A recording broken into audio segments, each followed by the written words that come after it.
जो वो मना कर रहे हैं कि नहीं पढ़ना, थोड़ा सा बल प्रयोग ही तो किया था, उसको गलत तरीके से देखा जा रहा है। कुछ भी ऐसा बड़ा नहीं हुआ है मामला, केवल ही वो हिंदू है, सनातनी है, उसको इसलिए टॉर्चर किया जा रहा है। नमाज पढ़ने की जगह सड़क नहीं होती, नमाज पढ़ने के लिए मस्जिद खाली पड़ी थी, उन्होंने जानबूझ के सड़क पर नमाज पढ़ी। वो अपने का आतंकवाद दिखाना चाहते के लिए वो कहते हैं कि 5 मिनट की नमाज होती है, लेकिन उस 5 मिनट की नमाज के कारण 5 घंटे का जाम लगता है। और उस जाम के अंदर अगर कोई गर्भवती महिला फंस जाए तो क्या वो अस्पताल तक पहुंच सकती है? नमस्कार, मैं हूं राजेश भसीन और आप देख रहे हैं संवाद नेशन। इस वक्त मैं खड़ा हूं बंगला साहिब गुरुद्वारे के गेट नंबर 1 पर, और आज मैं इसलिए यहाँ पर क्यों खड़ा हूँ मैं आपको बता दूँ। शुक्रवार को जो इंद्रलोक मेट्रो स्टेशन के बाहर संप्रदाय विशेष के कुछ नमाजी जब वहाँ पर सड़क को जाम कर नमाज पढ़ रहे थे, तो एक कर्तव्यनिष्ठ पुलिस अधिकारी मनोज तोमर जी ने उनको रोकने की चेष्टा की और उनको समझाया कि आप खुले में सड़क पर नमाज नहीं पढ़ सकते हैं। तब उस पुलिस अधिकारी के साथ दुर्व्यवहार किया गया और उस पुलिस अधिकारी के साथ हाथापाई की कोशिश भी की गई। उसके बाद उग्र भीड़ ने उग्र प्रदर्शन किया और उस मामले को लेकर जो एसआई मनोज तिवारी थे, चौकी इंचार्ज, उनको सस्पेंड कर दिया गया। इस मामले को लेकर हिंदू संगठनों में काफी आक्रोश है और आज तमाम हिंदू संगठन जिसमें प्रमुख एचआरडी है और भी दिल्ली के प्रमुख संगठन है, यहाँ पर आक्रोश प्रदर्शन के लिए आए। उनकी मांग है कि अगर उस पुलिस अधिकारी का सस्पेंशन किया गया है यानी निलंबित किया गया है, तो उस पुलिस अधिकारी को उनका निलंबन वापस लिया जाए और उनकी तुरंत बहाली की जाए। मेरे साथ कुछ यहाँ पर लोग खड़े हैं। सर, सबसे पहले मैं आपका नाम जानना चाहूँगा। मैं सतबीर सिंह तेवतिया गाजियाबाद से आया हूँ और मैं सरकार की इस नीति का विरोध करता हूँ। उसका सस्पेंशन तुरंत समाप्त किया जाए। और मनोज तोमर जी ने एक बहुत ही राष्ट्र हित में काम किया है, सरकार की ड्यूटी निभाई है। उन्होंने जो रास्ता जाम कर रहे थे नमाज पढ़ने के बहाने, उन्होंने उसको खुलवाने की बहुत अच्छी चेष्टा की गई थी। नमाज पढ़ने की जगह सड़क नहीं होती, नमाज पढ़ने के लिए मस्जिद खाली पड़ी थी, उन्होंने जानबूझ के सड़क पर नमाज पढ़ी। वो अपने का आतंकवाद दिखाना चाहते हैं। मनोज कुमार जी ने उसके खिलाफ एक आवाज उठाई थी। हम सब मनोज कुमार के साथ हैं और मनोज कुमार जी का निलंबन अभी तुरंत समाप्त किया जाए, नहीं तो हम यहाँ पर अनशन करेंगे।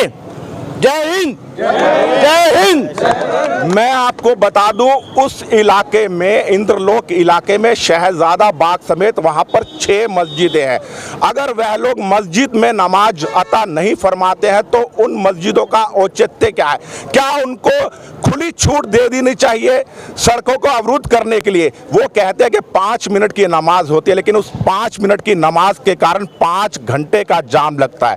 और उस जाम के अंदर अगर कोई गर्भवती महिला फंस जाए तो क्या वो अस्पताल तक पहुंच सकती है? और बहुत बड़ा प्रश्न चिन्ह है, किसी व्यक्ति को अगर हृदयाघात आ गया यानी हार्ट अटैक आ गया तो क्या वो व्यक्ति एम्बुलेंस में ही दम तोड़ देगा? और एक कर्तव्यनिष्ठ पुलिस अधिकारी ने अपना कर्तव्य निभाया, जिस तरह से उन्होंने हटाने की कोशिश करी, मैं उसकी निंदा करता हूं। लेकिन मैं चाहता था कि उस पुलिस अधिकारी को वहां पुलिस फोर्स बुलाकर जो वहां पर उपद्रव कर रहे थे उनके ऊपर लाठी चार्ज करवाना चाहिए था। आप इस बारे में क्या कहना चाहते हैं? मेरा नाम जयप्रकाश है, मैं दिल्ली मदनपुर खाते गांव से आया हूं। ये अभी पिछले शुक्रवार को मुसलमानों और के ऊपर नमाज अदा तो एक बहाना था, बाकी उन्होंने अपनी मनमानी दिखानी थी। उसके वहाँ पुलिस वालों की ड्यूटी लगी थी। एक पुलिस वाले ने बोला, भाई तुम इस सड़क से हट के अंदर मस्जिद में नमाज पढ़ लो ना, तो उसकी बात उसने मानी, बदतमीजी की। बदतमीजी में उस पुलिस वाले ने उसको वहाँ से हटाने की कोशिश की तो सारे मुसलमान इकट्ठे होकर नारेबाजी करने लगे और जाम कर दिया और आनन फानन में उस पुलिस वाले को सस्पेंड कर दिया। हम वो जो तोमर है पुलिस वाले, उनके पक्ष में हम यहाँ धरना प्रदर्शन करना है। या तो उनको तुरंत ड्यूटी पर लिया जाए, अगर नहीं लिया गया तो पूरे ऑल इंडिया से जितना भी हिंदू संगठन है उसके पक्ष में सब यहाँ इकट्ठे होंगे पुलिस मुख्यालय पे, और उसके समर्थन पे हम बैठेंगे। भूख हड़ताल करनी पड़े भूख हड़ताल करेंगे। हम इसलिए यहाँ इकट्ठे हुए हैं। यहाँ पर मौजूद लोग कह रहे हैं जब तक मनोज तोमर जी का निलंबन वापस नहीं किया जाता हम भूख हड़ताल करेंगे, यहाँ आमरण अनशन पर बैठेंगे। और अब सवाल यह है, मेरे साथ HRD के जो है अमित प्रजापति जी भी हैं। अमित प्रजापति जी, इस मामले को आप किस दृष्टि से देते हैं और इस मामले में आप क्या कहना चाहते हैं? कुछ भी मामला नहीं है, जरा सा मामला है। लात मारना इतना बड़ा जुर्म थोड़ी हो गया। पुलिस ने तो लाठी भी बजानी पड़ती है जब लॉ एंड ऑर्डर मेंटेन करना होता है। रोड कोई घेरेगा तो उस तरीके से उसको देखो ना। आप वो धर्म ये क्या जोड़ रहे हो? रोड पे क्या किसी ने कह दिया नमाज़ पढ़ने के लिए भाई? और रोड पे नमाज़ पढ़ने के लिए तुम्हें किसी ने अलाउ किया हुआ है? परमिशन दिखा दो, पढ़ो नमाज। जो वो मना कर रहे हैं कि नहीं पढ़ना, थोड़ा सा बल प्रयोग ही तो किया था, उसको गलत तरीके से देखा जा रहा है। कुछ भी ऐसा बड़ा नहीं हुआ है मामला।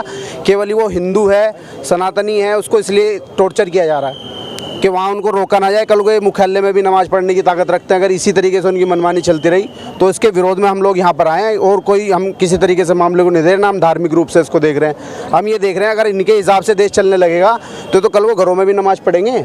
ये तो कह देंगे जी मस्जिद वहाँ है, हम तो इस जगह नहीं है कंपल्सरी, तो कहीं नमाज़ पढ़ोगे। ये तो तरीका गलत है।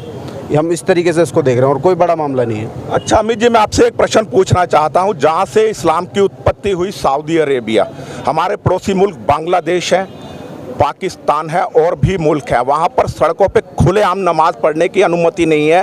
तो क्या इस सेकुलर कंट्री में इनको सभी अधिकार दे देने चाहिए? ये केवल वोटों की राजनीति है। अधिकार इनको कहीं पे भी नहीं है। कहीं पे भी खुले में कैसे किसी के अधिकार से, जैसे मैं कह रहा हूँ, जैसे हमारा कावड़ का सीजन आता है, सबको पता है कि एक हफ्ते इनका बिजी शेड्यूल रहने वाला है, तो सारी व्यवस्थाएं होती हैं। ऐसे इनका कोई त्यौहार हो तो बिजी शेड्यूल रहता है, इनकी व्यवस्था की जाएगी। पर ये हर हफ्ते का कोई ड्रामा थोड़ी है कि रोड घेरोगे, पब्लिक को परेशान करोगे, आम जन को परेशान करोगे।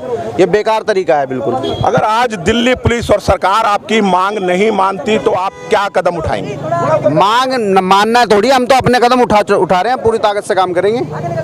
यहाँ पर जो अमित प्रजापति ने बताया, अगर उनकी मांग नहीं पूरी की जाती तो यहाँ पर ये भूख हड़ताल करेंगे, यहाँ पर आमरण अनशन पर बैठेंगे।